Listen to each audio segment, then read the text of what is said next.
Madzulo abwino ndi nthawi ya nkhani pano pa wireless yakanema ya Times TTV ndipo muli ndi ine Ronald Mpaso. Poyamba nayi mitu yake.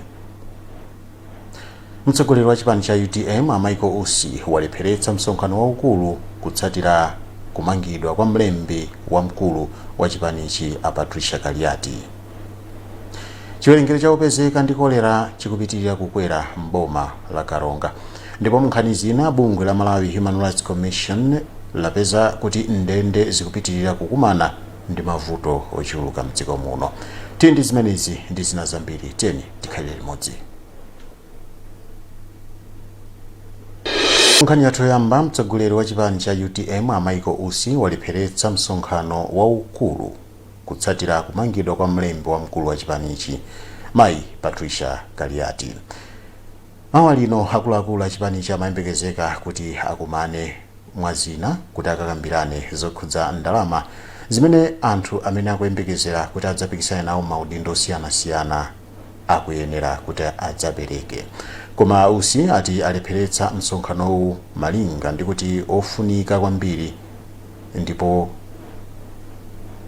amafuna malinga ndi kuti unali ofunika kwambiri ndipo Kaliati amene akhalepo ndipo amafuna kuti aliyense akakhale nawo pa msonkhanowu. Apolisi amanga Mayi Kaliati poganizira kuti anachita upo wofuna kupalamula mlandu imene akuti ndiopsa. Ndipo akuluakulu a chipani cha UTM anafika ku polisi ya Lingadzi mu mzinda wa Lilongwe kumene mlembi wamkulu wa chipanichi Mayi Patricia Kaliati akuwasunga. Ena mwa akuluakuluwa ndi monga a Newton Kambala komanso Adalitso Kabambe. Kathe Maulidi anayikomweko ndipo akufotokoza zambiri. Anthu otsatira chipani cha UTM anakhamukira ku polisi ya Lingadzi kukawaona Kaliati. Ambiri ananyamula zikwangwani za mauthenga opereka sapoti kwa Kaliati, ndipo ena zikwangwani zawo zidanyamula uthenga opita ku boma kuliuza boma kuti lisiye kumanga anthu pa zifukwa za ndale ndi kuyamba kusaka mafuta omwe akusowa mdziko muno. A Newton Kambala omwe ndi mkulu yang'anira ntchito za chipani cha UTM komanso mmodzi mwa omwe akufuna kukayimira nawo pa mpando wa mtsogoleri wa chipanichi anati akuganizira kuti kumangidwa kwa Kaliati kukukhudzidwa ndi zifukwa za ndale. It's very vague kuti anthu angonena kuti munthu amanga chifukwa cha ferone. Sizikuveka bwinobwino kuti nkhani yake ndi chani. Ifeyo pa nthawi ngati ino imene tikudziwa kuti ndale zikupita pa chinde mmene tikulowera ku chisankho chaka chamawa, tikuganiza kuti nkhani zimenezi ndi nkhani za ndale. Mtsogoleri wa People's Development Party akondwanira nkhumwa nawo anakaona Kaliati, ndipo izi ndi zomwe anayankhula atawaona. No, ali bwino is in high spirits, sakudandaula china chilichonse, tikukhulupirira kuti ma process otaka akachitika atakutuluka kuti akuti koma akuti sanalembe statement na iliyonse. Akuluakulu ena pandale omwe anafika ku polisi ya Lingadzi kukaona Kaliati ndi monga mtsogoleri wa chipani cha Ford Enoki Chinoki Chihana, mkulu woyang'anira ntchito za amayi mchipani cha DPP Ameri Navicha, wachiwiri kwa mtsogoleri wa chipani cha DPP ku chigawo chapakati Alfred Gangata, wachiwiri kwa mtsogoleri wa chipani cha Ford a Timothy Ntambo, komanso mkulu woyang'anira ntchito zosiyanasiyana mchipani cha DPP a Sami Suleiman. Chiwerengero cha anthu opezeka ndi matenda akolera chikukwera mboma la Karonga.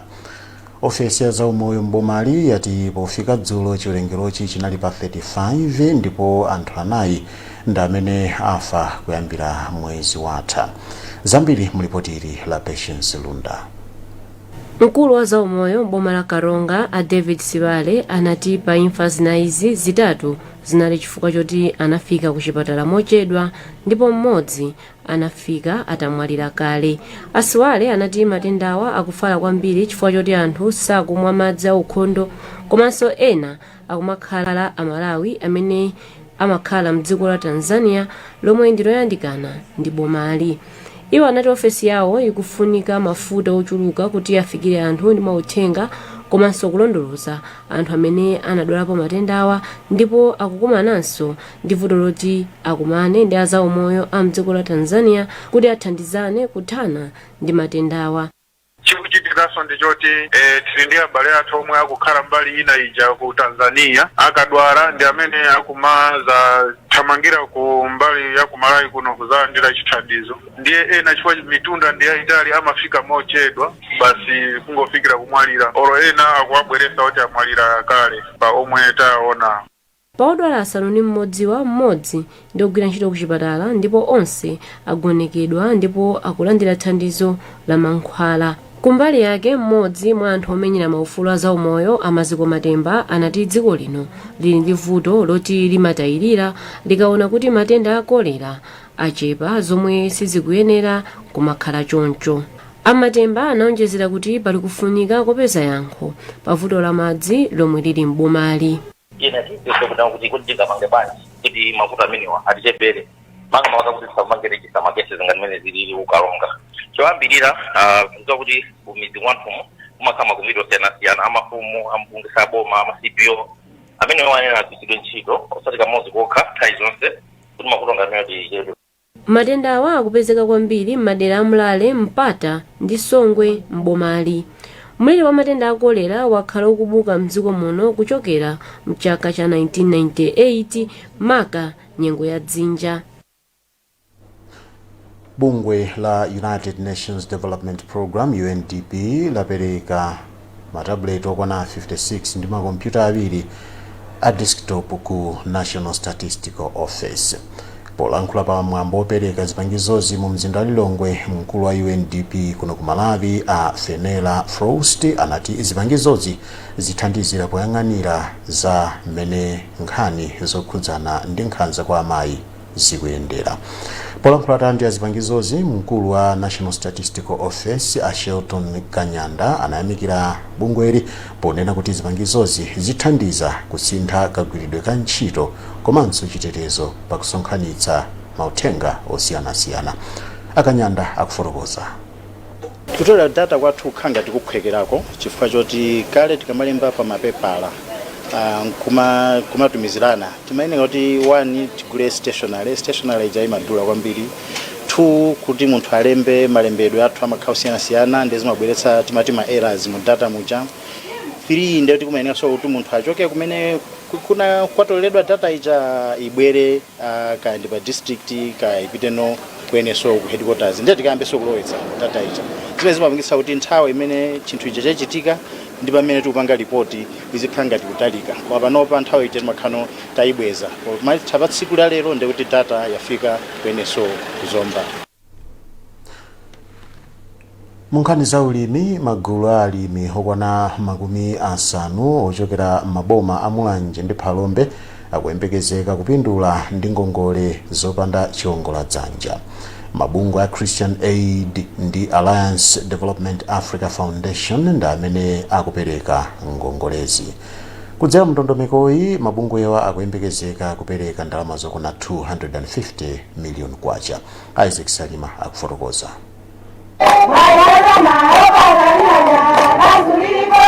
Kudali chimwemwe pakati pa magulu atatu a alimi amene amachita malonda kwa mfumu yaikulu Chiwalo mboma la Phalombe, pamene mabungwewa amakhazikitsa ndondomekoyi. Magulu a alimiwa ndi ali nafe komanso mwala wa maziko amene alandira ngongole ya ndalama zokwana 12 million kwacha koma ndi opanda chikole. Maguluwa amene mbuyomu akhala kuthandizikanso kudzera muthandizo amene mabungwewa akhala kupereka kwa mulimi pa iye yekha kuti azichita malonda, agwiritsa ntchito ndalamayi pofuna kukuza mabizinesi yawo amene akhala kuchita. Poyankhula amene amakhazikitsa ndondomekoyi, mmodzi wa akuluakulu ku bungwe la Christian Aid a Robert Tindwa anati cholinga chawo chofuna kuona alimiwa akutukuka. Anthu aonesa chidwi cholimbikira kuti atukule moyo wawo makamaka pa nkhani ya zachuma komanso mwina nkhani ya madyedwe, chifukwa munthu kakhala ndi COVID uthaso ndikhale mphamvu kugula chawo chimene machifuna. So zomwe tiwangana ife ndi zimenezo. Komanso mwina tiwangana choti mbuyo mudakhala kutugwira ntchito ndi magulu ngati omwewa koma timayambira chithandizo ku cooperative.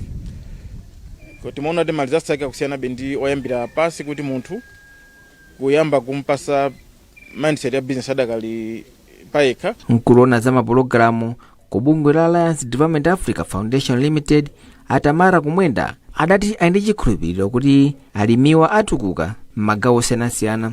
Ngati tadafu tifuna kukwanitsa kuwaona anthu amenewa kuti mabanja awo akusintha, akukhala odzidalira, komanso akupanga phindu lochuluka komanso ndalama zochuluka pakamodzi, kuti akugwira ntchito limodzi ngati gulu kuchulutsa ndalama zimene angapeze komanso kupititsa patsogolo mabanja awo komanso ndi mabizinesi awo amene akupanga. Kulona za chitukuko cha anthu ku khonsolo ya Phalombe, Asidi Nenkata adayamikira mabungwewa kamba ka ndondomekoyi. Ngati boma makamaka khonsolo ya Phalombe tikusanga ndi zimene zikuchitika pano chifukwa zogwirizana kwambiri ndi masomphenya amene khonsolo ili nayo, kunena kuti wina aliyense pakutha pa nthawi akhale otukuka, komanso zomwe zogwirizana kwambiri ndi masomphenya azikula Malawi 2063. Mabungwewa akhala kugwira ntchito ndi alimi okwana 250 m'maboma awiriwa. Bungwe la Malawi Human Rights Commission lapeza kuti ndende zikupitirira kukumana ndi mavuto ochuluka. Izi zikukhudza malo osungirako oganiziridwa milandu yosiyanasiyana ku polisi mdziko muno. Bungweli laulula izi mu mzinda wa Lilongwe pamene limapereka malipoti akafukufuku amene linachita maboma osiyanasiyana. Pemphero Malimba ali ndi ripoti. Mwazina bungweli lapeza kuti ndende komanso malo osungira oganiziridwa mlandu ku polisi mukupitirira kukhala kuchulukana kwa anthu, kusowa malo okwanira, kuchepa kwa ndalama komanso kusowa chakudya ndi chisamaliro cha ana omwe amayi awo amamangidwa pa milandu yosiyanasiyana. Bungweli lapezanso kuti apolisi ena akupitirira kuchitira nkhanza anthu oganiziridwa milandu pa nthawi yomwe akusungidwa ku polisi. Apa bungweli latsindika zakufunika kuti ndondomeko zina zisinthe komanso kuti pakhale kuyikidwa ndalama zokwanira pofuna kuonetsetsa kuti mavutowa athetsedwa. Mmodzi wa makomishonala a bungweli a Boniface Massa atakuyembekezera kuti adindo atsatira ndondomeko zomwe bungweli lalangiza kuti zichitike. Zimenezo kukhudza pamene tazikambaso kwambiri mu ripoti iyi zathandizira zathu ku prison kuti athe kuonetsetsa pamene tizapange kafukufuku ameneyo mu chaka cha 2025 tikandiona kuti pali kusintha kokhazikika komanso kuti anzathu amene ali mu ndende akupatsidwa ufulu wawo komanso nkhanza zachepa, komanso pamene anenera ogwira ntchito apatsidwe danga ndi zida zoyenera kuti agwire ntchito yawo moyenerera, pasakhale zotsamwitsa zina zimene mwina zipakitsanso kuti ufulu wawo komanso ufulu wa anthu amene akagwira ntchito uphwanyidwe. Mkulu wa ndende mdziko muno Amasauko Wiscott wavomereza zomwe ripoti la bungweli lafotokoza. Koma zoti muziwendiwenena kuti zinthu zambiri zimene anena zija Nkhani yoti department ya prison yokha singathe kupeza mayankho mwachitsanzo because of plan akaidi 10,000 lero mawa kubera yena ina 15,000 le ife tuli kumapeto kwazonse kumene azathu pakapanga zina ndi zinazo pofuna kupereka chitetezo kunjaku amalanthu akulepesa. Wothandizira mkulu ofalitsa nkhani za polisi mdziko muno a Felix Msomali ati nthambi ya polisi iwonetsetsa kuti ithane ndi mchitidwe wa polisi ena omwe amachitira nkhanza anthu oganizidwa mlandu. Ife tipitirizabe kuphunzitsa apolisi athu onse kumene ali kandi akumiza chake amene ali mtawuni kufunikira kosamalira koteteza ufulu wa anthu amene akuwaganizira kuti ndi amene apalamula milandu. Bungwe la MHRC lidachita kafukufuku uyu kuti mwazina aonekere mavuto omwe bungwe lidabweretsa poyera kudzera mu ripoti lake la chaka chatha. Mukone nkhanizi kuchokera kuno ku wireless ya kanema ya Times TTV. Tikhati kupitiriza kupatsirani zonse posachedwapa zikangotha izi choncho musatalikire. Using money to high operating costs emanating from fuel expenses. Did you know 84% of drivers steal fuel from their work trucks, which directly affects your profitability? And let's not forget wasteful habits like excessive idling and aggressive driving, which further drain your fuel budget. Latrum Systems has the solution. Our smart software keeps a close watch on fuel usage, helping you save money by preventing unnecessary fuel loss. You get real-time notifications on fuel refills and fuel drains, helping you keep record of every drop. You can also rate your driver's performance and remotely view any violations they might commit. Say goodbye to fuel wastage with Latrum Systems and join our fuel monitoring platform today. You will have access to a 24/7 telematics technician who will monitor your fleet and promptly alert you of any suspicious behavior. Our tracking solutions also provide driver tags to monitor each driver's activity when the vehicle is used by different drivers. With Latron systems, you can track everything from vital information on your laptop to your entire fleet. Latron Systems, technology at its best.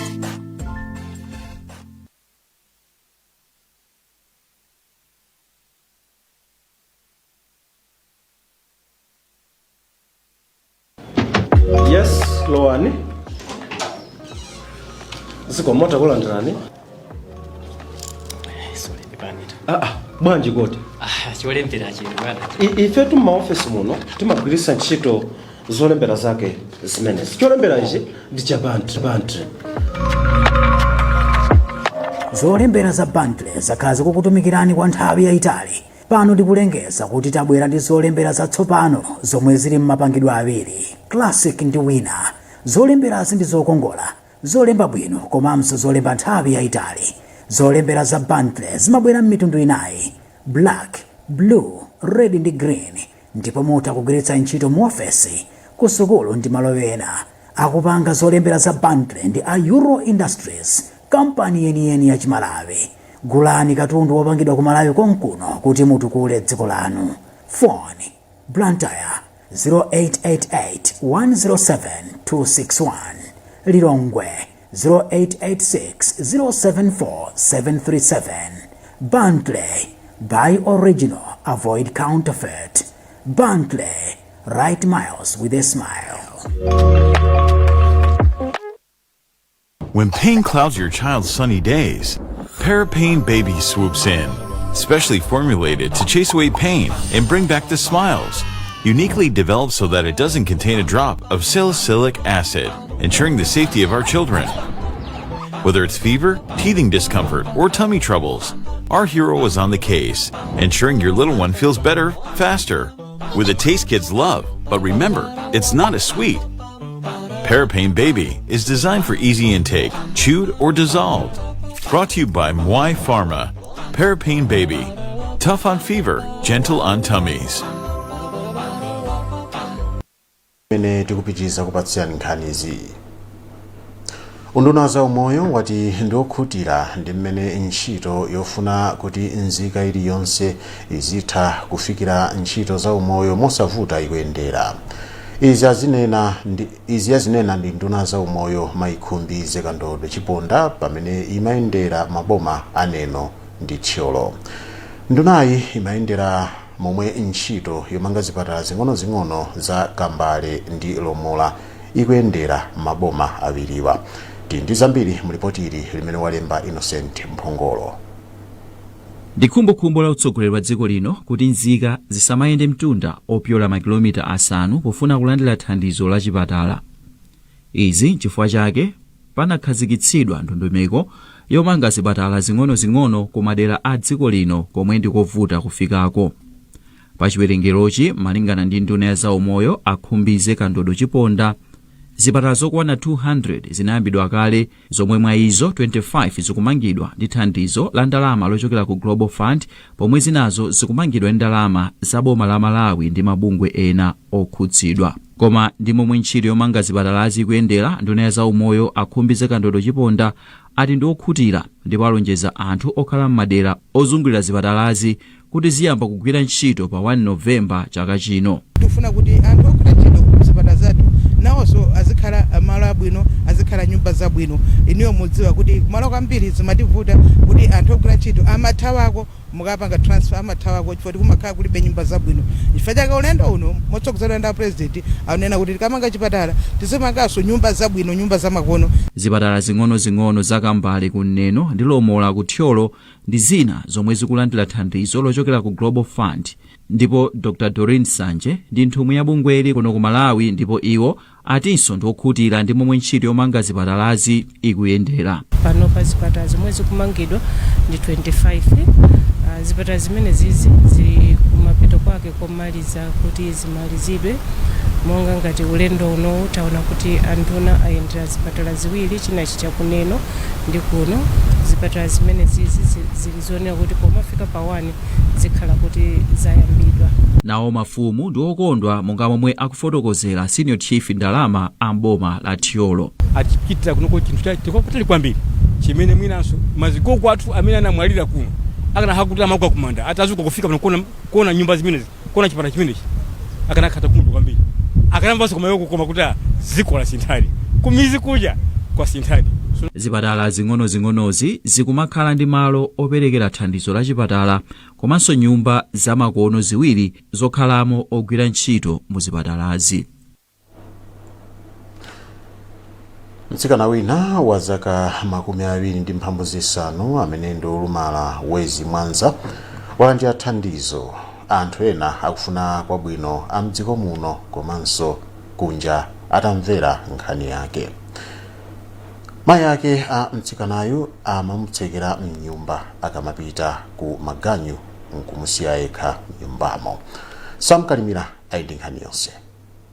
Kuyambira mchaka cha 2021 mayiwa omwenda Gerudi Mvalo wa zaka 61 akhala kumukhomera mnyumba mwana wawo nthawi zonse pomapita kunja kukasaka maganyu kuti apeze kudya ndi zofunika zina za mwana wawo. Amvalo omwe akachita ganyu apeza ndalama zapakati pa 1,000 ndi 30,000. Amachita maganyu ochepa zovala kukulopa mnyumba ndipo ndalamazi amagula chakudya pomwe amasungaponso 10,000 kwacha yomwe amalipirira nyumba. Komano Times itaulutsa nkhani anthu ofuna kwabwino anabwera poyera kuyamba kuthandiza ndi ndalama, chakudya komanso katundu osiyanasiyana kwa mayiwa ndi cholinga china kuti asamachoke pa nyumba pawo. Mmodzi mwa anthu omwe anapereka thandizoli komano anakana kutchedwa dzina anene kuti iyeyo anali okhudzidwa ndi mmene Wezi amazunzikira. Ine ndine wokondwa kwambiri mmene mwanthanzira apa, ndalama iyi ndikapereka ku nyumba, chakudya apa tsopano nasiya ku chapa nizilera kuti kumsekera tsopano natani ndasiya. Amvalo kenaka anapempha thandizo yoti ayambe bizinesi yoti azichitira pa nyumba pawo pompo ngati kugulitsa ufa, nyemba, mafuta ophikira, sopo komanso katundu wina amene ndofunika kudera kwawoko.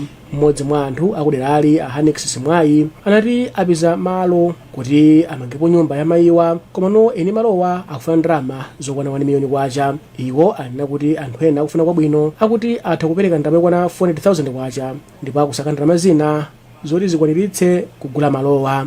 Chikoti cha pafupi ayi chinthu chapatali kwambiri ndipo tikutotatu inu ya Times kubwera kwanu mmene munayambira poyamba mpaka nalo lino iyayi Mulungu akudaliseni pamene tachokapo Mulungu abwezerezepo. Akuluakulu ena kuchokera ku Malawi Council for Disability Affairs komanso kuchokera ku nduna wa za gender komanso kuchokera ku nduna kuona kuti pasamakhale kusiyana pakati pa mayi ndi abambo ndi chisamaliro cha anthu anakayendera banjali ataona nkhani yomwe tinaulutsa. Iwo kenaka akuti alemba malipoti omwe atumizidwa kwa akuluakulu kuti aone mmene angathandizire. Munkhani za maphunziro, unduna za maphunziro wati aphunzitsi ngofunika pokwaniritsa masomphenya a Malawi 2063 a dziko lino. Izi azinena pamene dziko lino likhale likukumbukira tsiku la aphunzitsi pa dziko lonse limene ndi pa 25 mwezi uno. Wezi Gausi aindi zambiri. Poyankhula pa mkumano wa Nkhani lachinayi pokonzekera tsikulo, nduna za maphunziro amadaliso Kambauwa Wilima ati tsiku la aphunzitsi likuyenera kukumbukiridwa makamaka pa ntchito imene aphunzitsi amagwira kuphunzitsa anthu komanso chitukuko mdziko la Malawi. Iwo ati maphunziro ndi gwero la chitukuko komanso kuchita bwino pa ntchito zosiyanasiyana mdziko. Dziko lonse lapansi mu mwezi wa Okutobala kumakhala kukumbukira ubwino kapena kungokumbukira tena kuti aziphunzitsi pozindikira kuti opanda mphunzitsi tonsefe sitinakakhala. Popanda mphunzitsi sukulu singachitike kapena maphunziro sangachitike. Sukulu mwina ikhoza kuchitika, mwana akhoza kupita ku sukulu, mwana akhoza kupita ku sukulu yokongola kwambiri, chilichonse chilipo mmene timafunira moja, mahostel alipo, ukakhala ku primary ma classroom block okongola ajambula zithunzi zikuoneka bwino. Koma opanda mphunzitsi ndiye kuti sukulu singachitike, ndiye kuti kuphunzira sungachitike, maphunziro sangakhalepo. Mkulu wa bungwe la Siseka Benedicto Kondowe ati pamene dziko la Malawi likukumbukira tsikuli lizindikireso za mavuto osiyanasiyana amene aphunzitsiwa amakumana nawo ndipo boma likuyenera kuchitapo kanthu. pamwambo umenewu aphunzitsi okwana 100 akakhala akupasidwa mphoto zosiyanasiyana kamba kochita bwino pa ntchito yawo yophunzitsa, ndipo madzulo atsikulo kukakhala madyerero kamba kochita bwino pa ntchito yawo. Nkhani zathu nzomwezi koma tisanasiyane nayinso mitu yake. Mtsogoleri wa chipani cha UTM Amaiko Usi walepheretsa msonkhano waukulu kutsatira kumangidwa kwa mlembi wamkulu wa chipanichi Mayi Patricia Kaliati. Chiwerengero cha anthu opezeka ndi kolera chikupitirira kukwera mboma la Karonga, ndipo munkhani zina bungwe la Malawi Human Rights Commission lapeza kuti ndende zikupitirira kukumana ndi mavuto ochuluka mdziko muno. Mukhoza kupeza nkhanizi ndi zina zambiri pa makina ya internet kudzera pa